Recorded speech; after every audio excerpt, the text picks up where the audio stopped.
Pemirsa, khususnya mahasiswa Universitas Terbuka, dimanapun Anda berada, selamat berjumpa dalam program perkuliahan Universitas Terbuka. Dalam pertemuan kali ini, kita akan membahas mata kuliah Hukum Pidana Internasional dengan kode HKUM 4305 dengan topik pengertian hukum pidana internasional. Kalau Anda mempelajari hukum pidana internasional, banyak literatur yang bisa saudara baca, ya, baik melalui online ataupun buku-buku. Itu dari berbagai buku literatur, Anda akan menemukan beberapa istilah yang bisa digunakan untuk menyebutkan hukum pidana internasional. Ada yang dalam berbahasa Inggris itu ada International Criminal Law, International Penal Law, hukum pidana transnasional, hukum pidana nasional yang berdimensi internasional, dan hukum pidana internasional. Nah, yang penting Anda ketahui bahwa dari berbagai macam istilah tadi, pada dasarnya hukum pidana internasional itu hukum yang bersumber dari dua disiplin ilmu. Satu, disiplin ilmu hukum internasional, dan yang kedua, hukum pidana nasional yang ada di masing-masing negara. Nah, dari perpaduan tadi tentunya ada hal-hal yang mendorong mengapa hukum pidana internasional ini berkembang sebagai suatu disiplin ilmu yang saat ini sangat membantu dalam penanggulangan dan pemberantasan kejahatan-kejahatan internasional. Ya. Nah, ingin saya sampaikan di sini beberapa faktor pendorong berkembangnya hukum pidana internasional. Yang pertama, ada keterbatasan yurisdiksi negara di tiap-tiap negara yang merdeka dan berdaulat. Kita tahu bahwa setiap negara memiliki kedaulatan dalam batas wilayah teritorialnya. Sehingga kalau saya ilustrasikan ada kejahatan di Indonesia, di mana kemudian pelakunya sudah berada atau lari ke negara lain, maka ini jadi problem bagi suatu negara untuk menerapkan yurisdiksinya. Oleh karena itu, kemudian muncullah hukum pidana internasional yang nantinya diharapkan bisa mengantisipasi atau mengatasi keterbatasan yurisdiksi negara. Yang kedua, ada kemajuan dalam bidang transportasi komunikasi. Ini juga mempengaruhi munculnya hukum pidana internasional. Saat ini, pelaku kejahatan dalam waktu hitungan jam ketika melakukan kejahatan sudah berada di negara lain. Karena transportasi saat ini begitu masifnya, begitu berkembangnya, berbeda dengan mungkin 20 tahun yang lalu. Penerbangan-penerbangan mungkin hanya beberapa saat atau beberapa waktu sekali penerbangan. Kalau sekarang kan setiap saat bisa menggunakan transportasi penerbangan. Sehingga ini juga memicu untuk berkembangnya kejahatan-kejahatan internasional, sehingga memerlukan disiplin ilmu hukum pidana internasional. Yang ketiga, tentunya terkait dengan perkembangan kejahatan. Kejahatan itu mengalami satu dinamika, ya, dari kejahatan-kejahatan yang motifnya sangat sederhana, sampai dengan motif yang sangat kompleks, sehingga tentunya memerlukan disiplin ilmu. Ya, jadi modusnya, cara penanganannya, kerjasamanya, itulah nanti yang diatur oleh hukum pidana internasional. Kemudian tentunya dengan hukum pidana internasional itu diharapkan dari berbagai keterbatasan tadi bisa diatasi melalui hukum pidana internasional. Saya ilustrasikan ketika suatu negara ingin melakukan penangkapan terhadap pelaku kejahatan di negaranya yang berada di negara lain, maka perlu mengadakan perjanjian bilateral. Ekstradisi misalkan, itu sebagai bentuk adanya kemajuan dari hukum pidana internasional. Nah, sebenarnya hukum pidana internasional ini adalah hukum pidana nasional suatu negara yang di dalamnya memformulasikan kejahatan-kejahatan yang bersumber pada konvensi-konvensi internasional. Saya contohkan, misalkan ada kejahatan narkotika, kejahatan terorisme, itu ada konvensi-konvensi internasional, konvensi tentang terorisme, konvensi tentang narkotika, tetapi konvensi-konvensi tadi tidak memuat ancaman pidana. Konvensi-konvensi tadi tidak memuat tentang peradilan yang bisa digunakan untuk mengadili. Nah, lalu bagaimana peradilannya? Lalu bagaimana hukumnya? Nah, disinilah hukum pidana internasional. Harapannya dari konvensi-konvensi tadi, negara-negara diharapkan melakukan ratifikasi. Dengan ratifikasi, maka suatu negara bisa memformulasikan ancaman pidananya. Dengan hukum nasional tadi, suatu negara bisa mengadili pelaku kejahatan-kejahatan internasional. Jadi artinya bahwa konvensi-konvensi internasional tadi hanya mengatur bagaimana negara-negara menjalin kerjasama satu sama lain. Bagaimana negara-negara menyepakati untuk tidak memberikan perlindungan terhadap pelaku kejahatan. Ini sebagai bentuk dari hukum pidana internasional. Memang di dalam hukum pidana internasional juga ada nanti konvensi yang memang secara khusus bisa digunakan untuk mengadili kejahatan-kejahatan internasional. Misalkan Stata Roma 1998. Stata Roma 1998 itu sebagai suatu bentuk instrumen internasional yang di dalamnya mengatur mengenai ICC, International Criminal Court. Mahkamah Pidana Internasional atau ICC ini diberi kewenangan untuk bisa mengadili 4 kejahatan yang termasuk dalam gross violation of human rights. Kejahatan genosida, kejahatan terhadap kemanusiaan, kejahatan perang, dan kejahatan agresi. Di mana dalam Stata Roma tadi telah disebutkan unsur-unsur kejahatan dan pidananya. Cuma di sini sebagai instrumen internasional, supaya bisa berlaku, maka suatu negara harus meratifikasi. Jikalau suatu negara tidak meratifikasi, maka ICC tidak dapat diterapkan terhadap negara di mana kejahatan terjadi. Misalkan kita bisa lihat kasus Darfur, kasus Guantanamo itu diindikasikan Amerika Serikat bisa terlibat di dalamnya dan tentunya bisa diadili di ICC. Tetapi kita tahu Amerika Serikat tidak meratifikasi Stata Roma 1998. Sehingga Statuta Roma tadi tidak bisa diterapkan terhadap Amerika Serikat. Kemudian faktor pendorong lain yang penting lagi yang saya sampaikan adalah di sini individu sudah diakui sebagai subjek hukum internasional. Nah, di sini kita bisa lihat bahwa dulu-dulu sebelum ada hukum pidana internasional, individu selalu berlindung di balik kebijakan negaranya, sehingga tidak mungkin individu itu bisa diadili di peradilan internasional. Tapi pasca Perang Dunia Kedua, di mana Jerman dan Jepang kalah oleh pasukan sekutu, kemudian Amerika Serikat sebagai pemenang perang, Victor Justice, berusaha untuk menghukum dan mengadili tentara Jerman dan Jepang melalui pembentukan peradilan internasional yang disebut sebagai International Military Tribunal Nuremberg dan International Military Tribunal Tokyo. Kedua peradilan ini dibentuk berdasarkan London Agreement tahun 1945.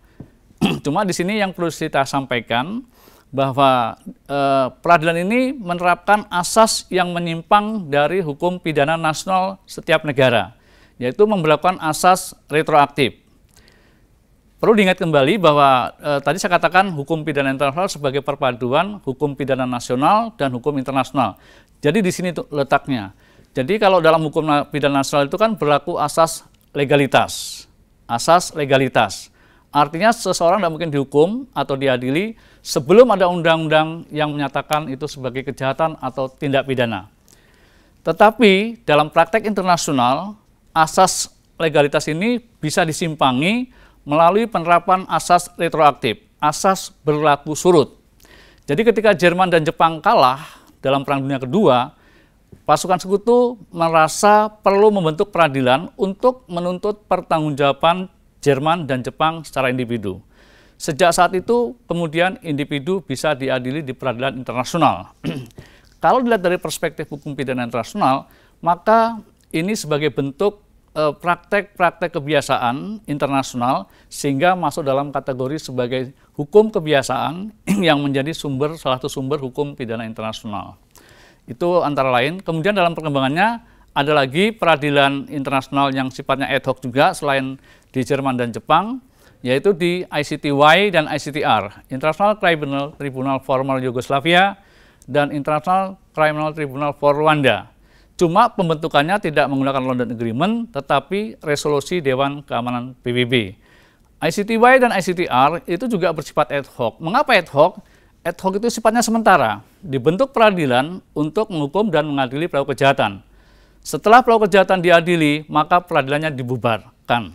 Oleh karena itu, saudara saat ini tidak bisa lagi menemukan peradilan Jerman dan Jepang, termasuk ICTY, ICTR, karena sifatnya adalah ad hoc, sementara. Seperti itu. Itu menjadikan dasar faktor pendorong dari hukum pidana internasional.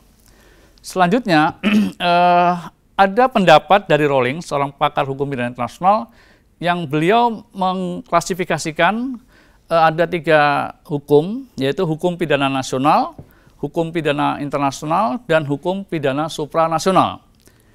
Kalau hukum pidana nasional, berarti kan itu hukum pidana yang ada di tiap-tiap negara. Indonesia misalkan, dalam hukum pidananya kita mengacu kepada Kitab Undang-Undang Hukum Pidana. Mungkin di Amerika Serikat lain, menggunakan X atau apa gitu. Jadi yang jelas ada perbedaan di mana tiap-tiap negara memiliki kedaulatan sehingga bebas membuat suatu undang-undang nasional. Nah, kalau hukum pidana internasional, tadi saya katakan sebagai hukum pidana nasional suatu negara, yang di dalamnya memuat tentang atau merumuskan tentang perbuatan-perbuatan yang secara internasional diatur dalam konvensi-konvensi atau hukum kebiasaan internasional. Sehingga harapannya melalui formulasi undang-undang nasional tadi, suatu kejahatan internasional bisa dihukum oleh suatu negara. Kemudian hukum pidana supranasional, ini kita contohkan ICC, International Criminal Court, sebagai mahkamah pidana internasional yang memiliki kewenangan, saya sama tadi ada 4 ya, kejahatan genosida, kejahatan kemanusiaan, kejahatan perang, dan kejahatan agresi. Kalau kejahatan genosida itu kejahatan yang terkait dengan upaya untuk menghilangkan sebagian atau seluruh ras, etnis, kelompok sosial, kelompok politik, dan sebagainya, pembunuhan massal. Tapi kalau kejahatan kemanusiaan, kejahatan yang terkait dengan adanya serangan meluas atau sistematik yang ditujukan terhadap kelompok penduduk sipil. Ada kebijakan negara atau kebijakan organisasi, perbuatannya bisa pembunuhan, penganiayaan, penyiksaan, penghilangan orang secara paksa, perkosaan, sampai kejahatan apartheid. Jadi ini merupakan kejahatan-kejahatan kemanusiaan. Kalau kejahatan perang, kejahatan yang terkait dengan pelanggaran terhadap hukum humaniter internasional. Hukum humaniter mengatur 2 hal, 1 tata cara perang. Jadi bagaimana perang itu sah secara hukum, apa yang boleh diserang, apa yang harus dilindungi, dan senjata apa yang boleh digunakan. Dan yang kedua terkait dengan perlindungan terhadap korban perang. Ketika kedua instrumen hukum tadi dilanggar, maka bisa menimbulkan kejahatan perang. Seperti kita bisa kemarin lihat Saddam Hussein dituduh atas kejahatan perang. Sedangkan kejahatan agresi itu awal mulanya dalam Tata Roma belum disepakati. Tetapi kemudian dalam konferensi Kampala tahun 2010, telah dimasukkan sebagai kejahatan yang menjadi kompetensi dari ICC sebagai peradilan internasional yang sifatnya permanen. Kemudian yang perlu saya sampaikan juga di sini adalah terkait dengan ciri-ciri hukum pidana internasional. Saya mengutip dari pendapat George Schwarzenberger, ada 6 kriteria yang oleh beliau dibagi secara baik. Yang pertama, hukum pidana internasional diartikan sebagai ruang lingkup berlakunya hukum pidana nasional. Jadi di sini hukum pidana nasional itu misalkan seperti kita melihat Undang-Undang 15 2003 yang diperbarui dengan Undang-Undang nomor 5 tahun 2000, Undang-Undang nomor 13 tahun 2005 tentang Undang-Undang Terorisme, Pemberantasan Tindak Pidana Terorisme, itu berlaku dalam wilayah teritorial Indonesia. Undang-Undang HAM, Undang-Undang 26 tahun 2000, Undang-Undang tentang Pengadilan HAM. Itu juga undang-undang Indonesia yang diberlakukan di wilayah Indonesia baik terhadap warga negara sendiri atau warga negara asing yang melakukan kejahatan-kejahatan yang terkapar dalam undang-undang tersebut. Itu yang pertama. Jadi penekanannya pada aspek teritorial berlakunya hukum pidana nasional suatu negara. Cuma hukum pidana tadi mengatur tentang kejahatan-kejahatan internasional. Kemudian yang kedua, ada aspek HI dalam hukum pidana nasional. Jadi di sini artinya ada ketentuan-ketentuan internasional yang kemudian diambil alih oleh hukum nasional. Jadi memformulasikan tadi kalau untuk internasional tentunya parameternya adalah ada dampaknya, ada modusnya, penanganannya. Sehingga ini tentunya menjadikan internasional. Kasus terorisme itu kalau dilihat dari perspektif hukum pidana internasional tadi, kita bisa melihat di sini tentunya ada aspek internasional.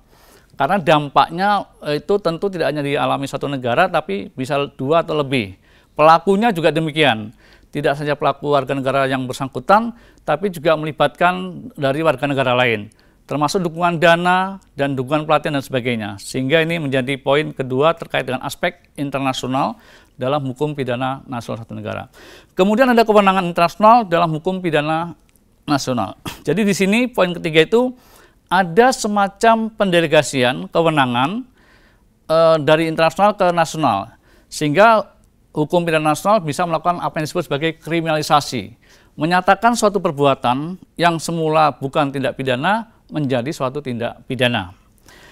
Kemudian selanjutnya ketentuan hukum pidana nasional yang diakui, ya. Jadi ada ketentuan internasional yang diakui sebagai ketentuan yang tentunya katakanlah terkait dengan HAM misalkan. Itu menjadi penting untuk dipahami terkait dengan yang poin keempat. Kemudian yang kelima, hukum pidana internasional sini menghendaki adanya kerjasama internasional. Kerjasama dibangun baik kerjasama yang bersifat bilateral maupun multilateral. Kalau bilateral berarti dilakukan oleh dua negara, misalkan perjanjian bilateral ekstradisi Indonesia dengan Malaysia, Indonesia dengan Thailand dan sebagainya. Atau perjanjian-perjanjian yang sifatnya multilateral dilakukan oleh banyak negara. Itu misalnya Konvensi Hukum Laut 82, Konvensi Palermo tahun 2010 ya tentang TOC, Transnational Organized Crime dan sebagainya. Itu merupakan contoh-contoh perjanjian internasional yang bersifat multilateral, termasuk juga konvensi-konvensi yang terkait dengan kejahatan penerbangan, Konvensi Tokyo 63, Konvensi Montreal 1970 dan Konvensi Den Haag tahun 70 dan 71 ya tadi maaf ya, yang Den Haag 70 dan Montreal tahun 71. Kemudian yang terakhir itu terkait dengan objek kejahatan. Objek kejahatan di sini tentunya adalah kejahatan-kejahatan yang sifatnya transnasional maupun internasional. Jadi ini menjadi penting untuk pengembangan hukum pidana internasional. Objek kejahatan ini tentunya mengalami suatu dinamika, suatu perkembangan. Sehingga berbagai pertemuan, pembahasan dalam berbagai forum, baik nasional maupun baik regional maupun internasional menjadi penting. Harapannya supaya kejahatan-kejahatan tadi bisa dicegah dan ditanggulangi melalui disiplin ilmu yang disebut sebagai hukum pidana internasional.